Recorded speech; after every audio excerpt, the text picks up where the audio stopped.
Lassan itt vannak a nyuszik, hónap végén. Egy picit most ugrok előre, csinálunk egy finom répatortát.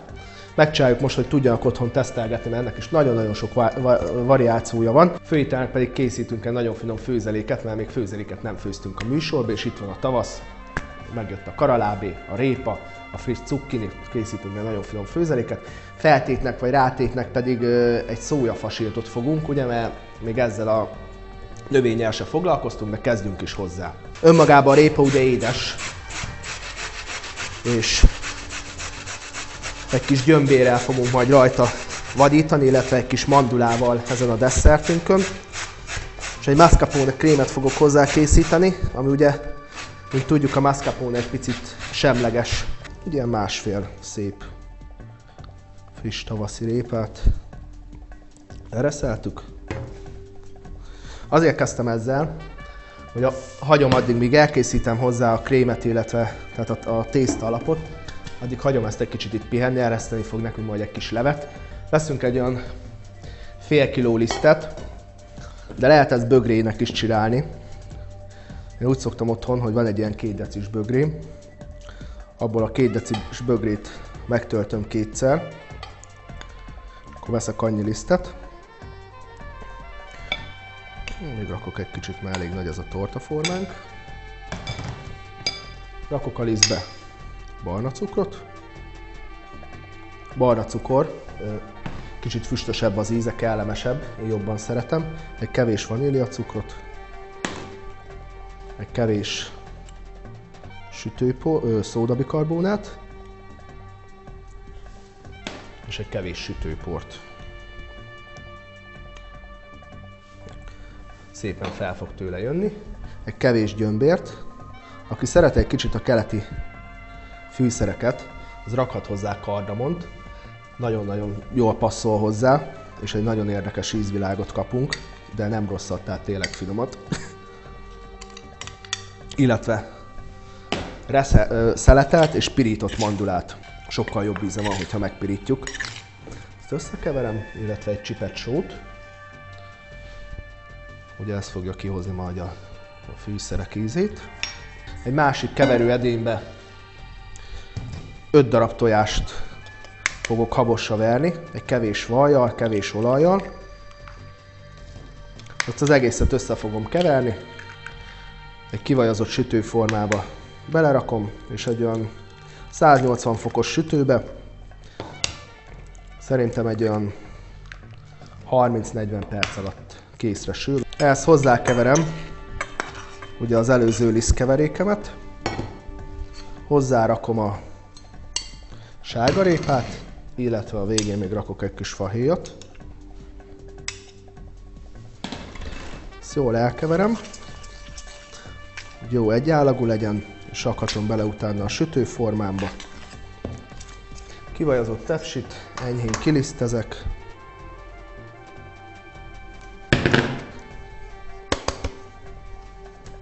Az oldalát is, hogy nehogy odaégjen. És belerakhatom a masszámat, amit szépen majd elegyengetek. 180 fok egy olyan 30-40 percre. Megnézzük, hogy mit kotyvasztottunk. Kész vagyunk a tortánkkal. Elkészítjük gyorsan a krémet neki, hogy az is egy picit a hűtőbe hagyjáljon, és utána hozzákezdünk a főzelékhez. Mint mondtam, mascarpone krémmel fogjuk elkészíteni. Ugye ez egy olasz sajt. Ebbe rakunk porcukrot. Rakunk bele ebbe is egy nagyon kevés barna cukrot. Kevés tejszínt. És narancshéjat reszelünk bele. De tényleg csak a héját.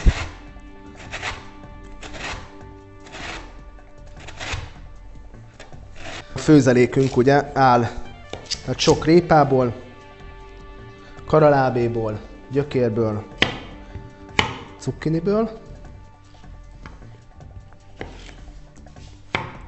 Cukkini, mivel puhább, én azt csak fél karikára vágom. És nem olyan főzeléket fogunk készíteni, hogy ilyen nagyon sok lével, hanem inkább a zöldségek fognak benne dominálni. A vajunk megolvadt, belerakom az a zöldségeimet, egy picit le fogom párolni a vajon. Rakok hozzá új hagymát.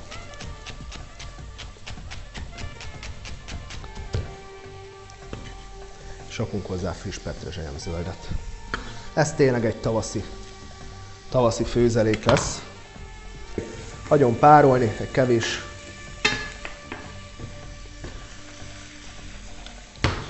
sót rakok rá, kevés borsot.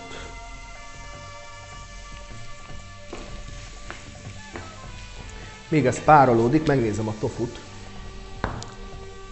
Ugye kellőképpen megpuhult, tehát megszívta magát vízzel. Csempészek bele egy kis hagymát ebbe is.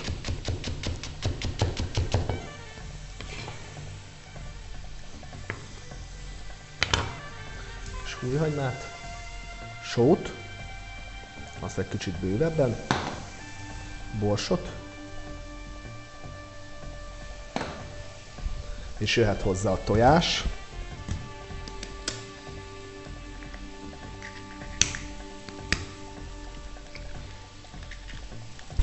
Megpárolódtak a zöldségek, én megszórom egy nagyon kevés liszttel,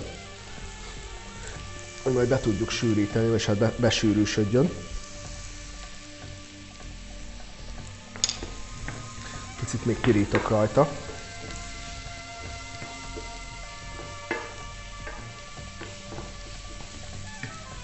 Jó, és felöntöm vízzel, hagy párolódjon tovább.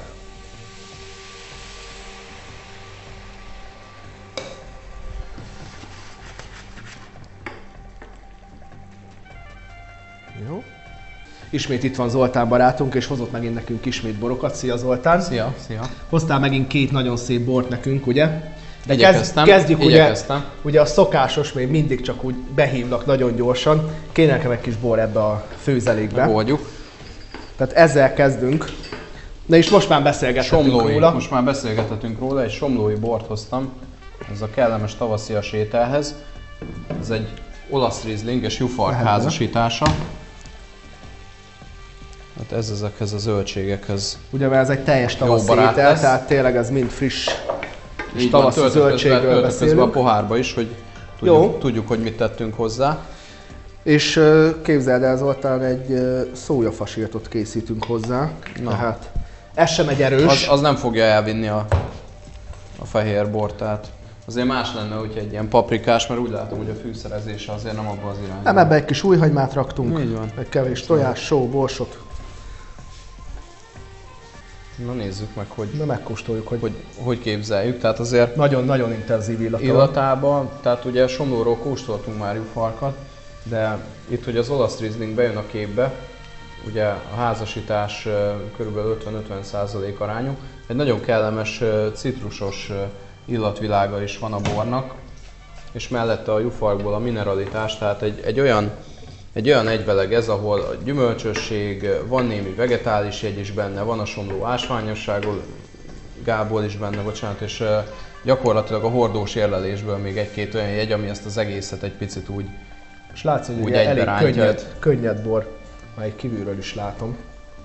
Hát lehet, hogy annyira nem magas, de én nem nevezném könnyednek. Szabadba vágok. Te értesz hozzá. El kell kóstolni. Vagyok. Úgy nem lehet egy borra rámondani, hogy könnyed, akkor egy picit most a nevelő szándék előjön belőlem, hogy nem kóstoljuk meg. Tehát egy borra, hogy ránézünk, van sok olyan jegye, de azért a somlói borok, meg különösen ezek a hordós érlelések, amiben jufark is van, ezek kifejezetten férfias borok. Most tényleg van ereje, így hogy megkóstolom. Jó, hát az csak utána nyilatkozzunk, amikor már minden érzékszervünkre hatott. Na ezért hozott te a bort, én meg ezért főzök. Tehát szépen kiegészítjük egymást, közben megforgatom.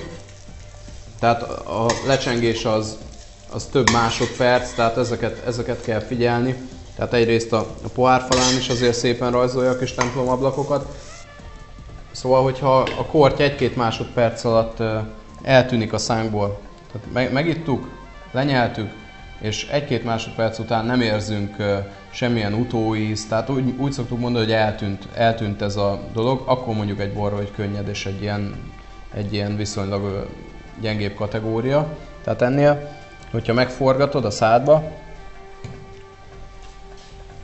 akkor még utána is másodpercekig azt érzed, hogy... Igen, várhatom, hogy eltűnjön a számból. Tehát. Igen, tehát olyan, ez kifejezetten citrusos ez a bor, és igen. ez a somlói olasz Rieslingnek, tehát egy olyan citromos utóíz van a számban, még most is, mint hogyha citromlevet ittam volna idézőjelbe. Ez nagyon jól kijön ennél a bornál, hogyha érzed, és még mindig. Tényleg nagyon jó, és felerősíti egy picit szerintem ezeket az ízeket. És hogy beszéljek már egy kicsit a desszertről is. A desszertünk meg egy répatorta. Voilà. Hát én most direkt nem csináltam, nem volt igaz kisebb formám, de nem akartam olyan nagy mennyiséget csinálni, tehát ezt is lehet szépen jó kis vastagan megcsinálni, de ez ilyen vékony lett, de nem is baj. Ezt hoztam egy tokai késői szüretelésű sárga muskotájt a Balassa Pistitől, egy kiváló fiatal feltörekvő borász mádról, és mivel ez a desszert ez nem is túl édes, így nem kívánja meg szerintem az asszú kategóriájú bort. Ez látszik, hogy színében is ez egy vékonyabb, ez egy késői szüretelésű sárga muskotáj 2009 mád, Balassa pincészet. Ez egy könnyed, egy jól iható, tehát erre most tényleg azt lehet mondani, hogy ez egy könnyed, akár a késői szüretelésű borok között, hiszen ennek olyan 65 g a maradék cukortartalma. Tehát itt a késői szüretelésű borokat, amikor emlegetjük, az egy olyan 60 g per liter cukortól indul, és ez akár lehet 130-140 is, tehát függően fajtától, meg hogy milyen volt az évjárat. Fú, milyen jó illata van. Hát ez a tipikus muskotáj. Ez a tipikus muskotáj, igen. Így van. Tehát amúgy szeretem a tokai borokat. Kifejezetten ez a muskotáj, szőlővirágos illat, tehát ez egy olyan dolog, hogy aki kevésbé foglalkozik borra, az is egyből felismeri, hogy hű, hát ez a muskotáj. Az István 99 óta foglalkozik itt a Balassa István ezekkel a területekkel, nagyon picike, tehát mindenhonnan 0,5-0,8 hektár, de a legjobb dűlőkbe. És egy nagyon komoly, ő neki amúgy vegyészmérnök, tehát úgy nem esett messze az alapszakmája a borászkodástól, és akkor ezeket a tapasztalatokat próbálja ő gyűjteni már most több mint 10 éve, és ez egy első ilyen muskotáj késői szüretelése. Különben a múlt hónapban az egyik legnevesebb bormagazinban a legjobb hárslevelű díjat az ő bora kapta, a Becsek hárslevelője, tehát nagyon sok szakmai díjat bezsebelt. Hát nem csodálom ilyen borral, tehát tényleg nagyon megleptél ezzel a borral, ez nagyon-nagyon finom ez a bor, nagyon jó illata van. Hát én kitálom ezt a két ételt. Alig tudtam lerakni a poharat, Zoli, amit hoztál bort, ez a második, ez annyira ízlet nekem. Tehát készítettünk egy tavaszi főzeléket. Tehát én így szeretem a főzeléket. Nem az, mikor annyira több rajta, tehát sok rajta a lé, hogy szinte keresni kell benne az összetevőket, ugye, a domináló zöldségeket. Nem, tehát így hogy látszódjon, meg tényleg kevés, tehát inkább ilyen szaftosabb zöldség ez. Remélem most a vegetáriánusoknak tudtunk kedvezni egy kicsit. Rárakom mind a hármat. Én azt mondtam, hogy húsvétra készülő desszert, mert hogy a répát szereti a nyuszi. De tényleg amúgy... az összefüggés. Igen, itt van az összefüggés. Mi meg szeretjük a jó borokat mellé, úgyhogy... De viszont én szerintem az teljesen megállja a helyét, hogyha a húsvétkor is kirakunk a sonkák mellé egy ilyet. És hát köszönöm, hogy velünk tartottak, és remélem, hogy megfőzik otthon ezeket a finom ételeket, illetve megkóstolják a finom borokat. Kóstoljanak mellé. Tartsanak velünk a jövő héten is, a viszontlátásra. Viszontlátásra. Borudvar, aki a helyszínt és az italokat adja.